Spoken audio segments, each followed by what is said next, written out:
Your mind is a weapon, and you got to be able to use it and control it. Most people are out of control with their mind. They don't point it at something. They let the world point it, and they misfire all the time. You have control over your mind. You just have to assert it. You have to decide that you are going to be in control, that you are going to do what you want to do. And if you understand the mind, it does what you tell it. That's its job. And if you tell it better stuff, you have an amazing life. And if you tell it mediocre stuff, you have a mediocre life. Because there are some things in your life that will make you rock, that slap you out of your stupor and say, this ain't no time to cry. So you got to get used to being a little disappointed. You got to get used to walking into situations and being flexible, because if you are not flexible, you cannot survive. And all of a sudden, life demands that you pick up the pace.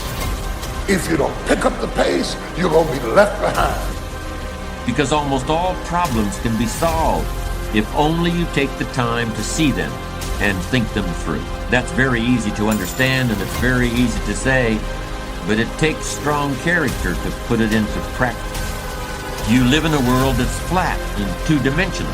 In other words, the impatient person lacks all sense of perspective. Perspective lets you measure your plans and current events against things that have already occurred and also against your desires and aspirations for the future. Then and now, here and there, near and far, need and know, watch and wait. These are the dual optics that allow the patient man to see in stereo, where the nearsighted person sees only the present, or the dreamer sees only an imaginary future, and more likely than not, trips over his mistakes trying to get there.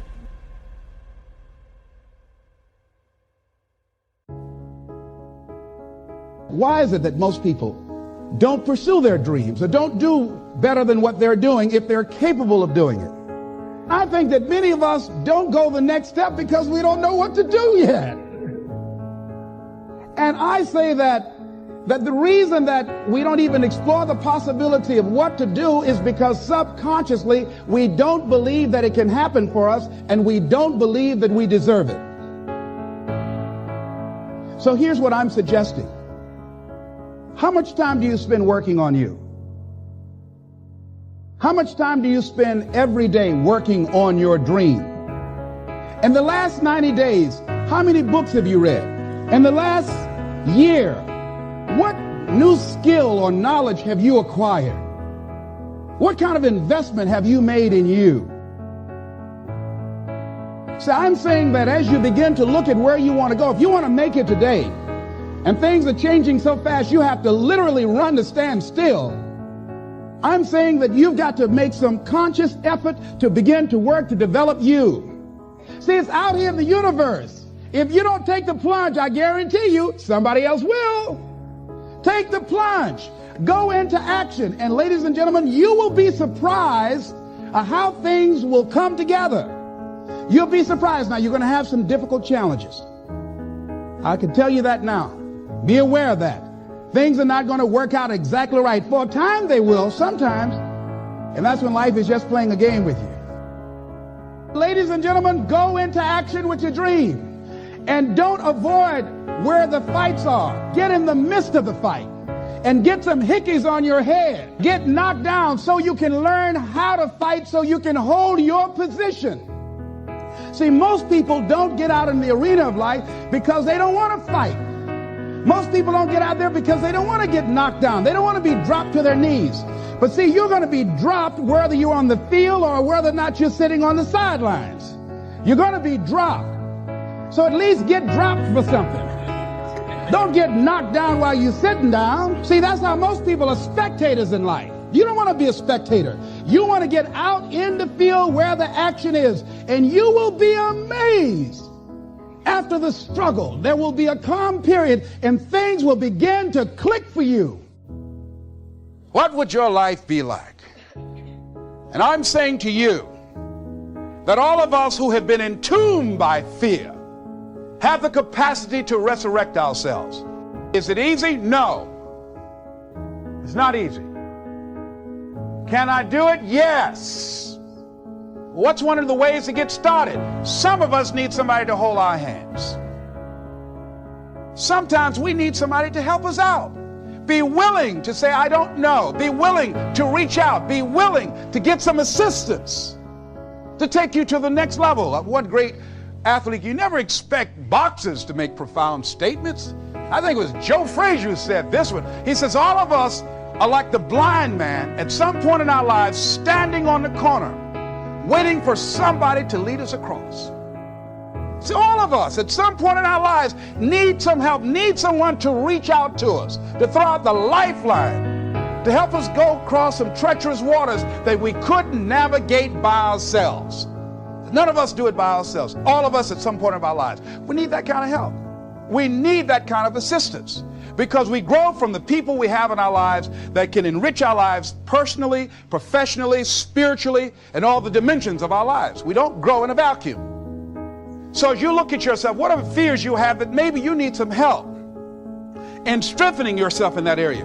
As you assess your strengths and your weaknesses, as you begin to approve yourself and your passions and your dreams and your goals and the things that you want, if you decide to experience all of your true potential, as you decide to manifest all of your greatness, as you decide, wait a minute, what else is available to me out here if I decided to experience the fear of rejection, the fear of no, the fear of failure, the fear of standing by myself? What else is available?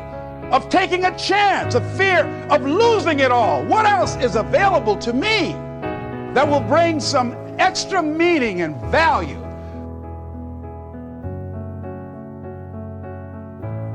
Receiving is not the problem. You don't have to work on receiving. It's automatic. So if receiving is not the problem, what is the problem?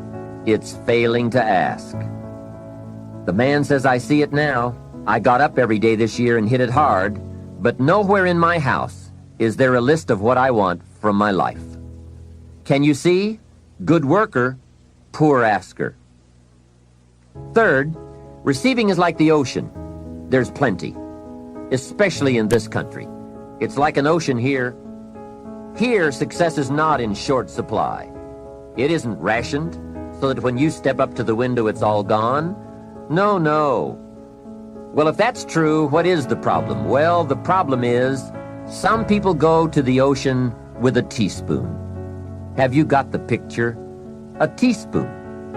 What I suggest you do in view of the size of the ocean is trade your teaspoon for at least a bucket, and you will look better at the ocean with a bucket.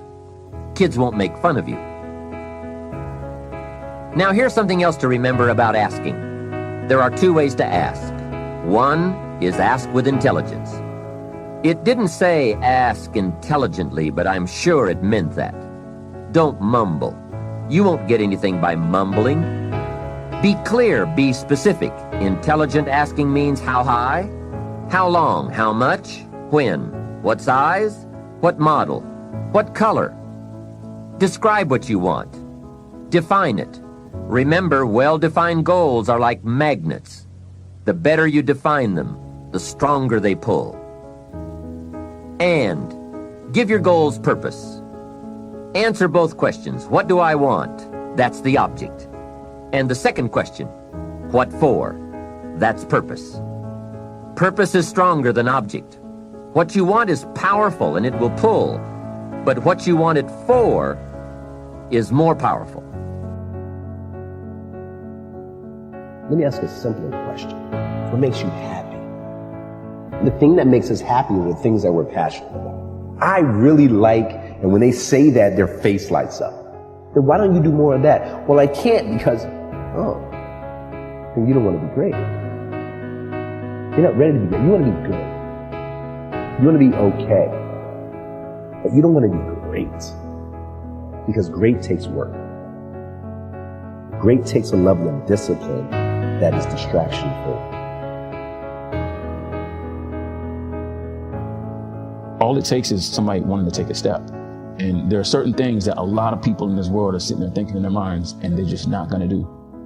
Like, I used to always try to pull a lot of people and be like, you know what, you can do this, you can do this. But the people that hear that motivation over and over again, sometimes they take that step. Some people just have it in them. Early, it just starts, and they just get in the muscle memory of just doing things. And if you fail, so what? You know, you start over, you do it again. But most people, that fear of failure is the thing that I think prevents them from like really being successful. And then also it's like a lot of other things that are just difficult to do. You know, when you tell people the answer to success, it's a lot of hard stuff. You got to work hard, right? Nobody wants to hear that. Everybody wants a shortcut, you know? Some people understand that. They appreciate the progress, you know? If you tell people right now, hey, if you want to lose this many pounds, this is what you got to do. There's no short solution.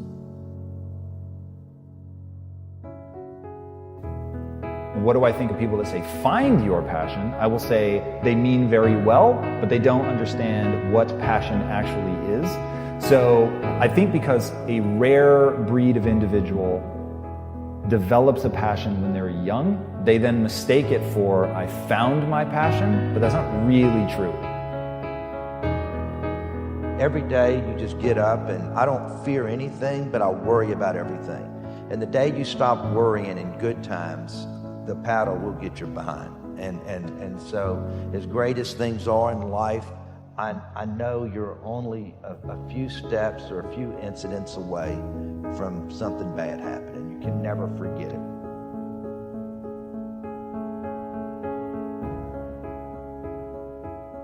it. Someone thinks I'm confident, I feel confident.